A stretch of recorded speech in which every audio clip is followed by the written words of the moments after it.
Raise your weapon. Raise your weapon.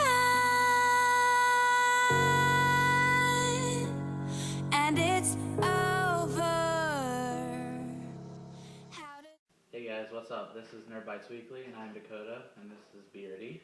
I'm Dustin, and I like trains. And this week we actually have some really cool news, a lot of different settings that we'll be recording in, and I'll let Dustin tell you a little more about that. Yeah, this coming Thursday we're going to be recording at the midnight release of The Hunger Games, and we're pretty excited about that. Should be some really cool stuff there. We're also going to be going to a comic/toy con in Lexington, Kentucky, and represent. And and we're going to be recording there. We should have some cool interviews, maybe, hopefully, and show some other cool stuff, like the original 90s Power Rangers are going to be there, so that should be fun. Alright, and without further ado, here's the news. Alright guys, here's a little bit of Microsoft news. There has been some major nerd rage following the Mass Effect 3 ending. Fans everywhere have expressed their dislike for the way the series ended, so instead of griping and whining, they've done something about it. Groups on Facebook have been created in hopes of showing exactly how many people were opposed to the ending of Mass Effect 3. The fans have donated over $30,000 towards Child's Play in hope of convincing BioWare to take them seriously and create a true ending for Shepard and company. For those of you who have finished Mass Effect 3 and are less than satisfied with the ending, join the Facebook group, demand a better ending for Mass Effect 3, and follow @RetakeMassEffect on Twitter. In the meantime, Mass Effect could have multiplayer DLC coming soon for Xbox and PC. The DLC is believed to hold new weapons, ammo, armor, and character skins for your enjoyment, but here's the catch. You'll have to purchase Mass Effect 3 action figures that are randomly coupled with the DLC codes. Stay tuned for more info come early next month. Ghost Recon developer Ubisoft has released its newest video, Believe in Ghosts, which features game footage and real-world comparison by Future Weapons host Mac. Future Soldier is hopefully coming out in May 22nd, with the multiplayer beta being available early April. Now for some Sony news. Sony has announced another phone to add to their line of Xperia models, the Xperia Solo. Its most prominent feature is what Sony calls Floating Touch. It's a cool feature that lets you highlight what you're about to select by hovering your finger above the screen before you tap something. Even though this is a really cool feature, its practical uses, other than no screen smudges and accidental link clicking, are non-existent. But other than that, it makes a nice addition to the Xperia series. The Solo runs on Android's 2.3 software, more commonly known as Gingerbread, and Sony claims that it will run on the Ice Cream Sandwich software in summer this year. It has a 5-megapixel camera which can record up to 720p, a 3.7-inch reality screen, and a 1 GHz dual-core processor. It also weighs just about 107 grams, which is close to 30 grams less than the iPhone 4S, and includes what Sony calls 3D surround sound audio technology. It's assured that it will launch for the UK and China, but has yet to be confirmed for the US. And now, for some Nintendo news.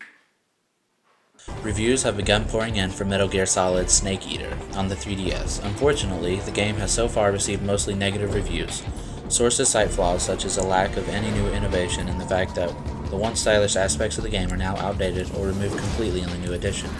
Meanwhile, hype for the new Kid Icarus, Uprising, is building steam. While developers are keeping their lips tight on what exactly the reboot has in store, they promise it will deliver. Some are saying that it will go so far as to exceed last year's blockbuster, The Legend of Zelda Skyward Sword. At the moment, we only know that Pit will once more have to battle with Medusa and her underworld army, while working with the goddess Palutena. The game is only featured on the 3DS. Now for some tech news.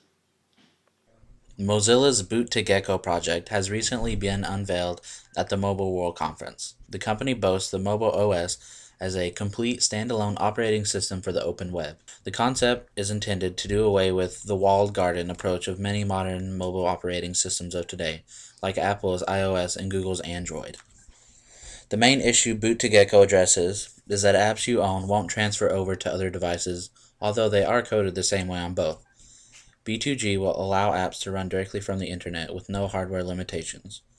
Mozilla also built an API that will allow phone calls and text messages to be sent through the web, so the phone will be connected to the internet in every way. The OS looks appear pleasant with app tiles for things like Messages, Firefox, Maps, cameras, and Facebook. Mobile phone company Qualcomm is already developing a phone using the B2G OS, and Mozilla is fielding offers from numerous companies. How does it feel now to watch it burn, burn, burn?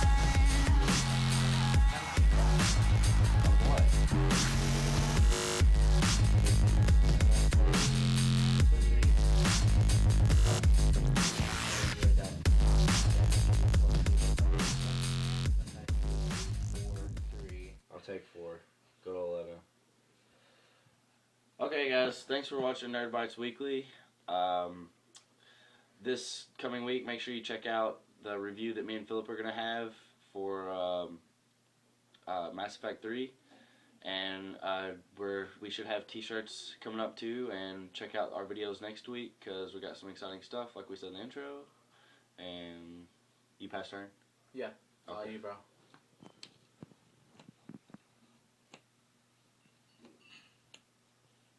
And Dakota's going to tell us a little bit about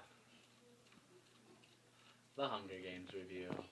Yeah, check for Friday, Saturday after The Hunger Games comes out, and I will probably have a movie review over that. And Journey to Nowhere. Honor the Pure. I hate you so much. Swing in for, this is now a 4, 5, this is a 5, this is 5, and this is 4. Well, I'm done. Thanks for watching, guys. Just make sure to check back next week for our next video. Peace.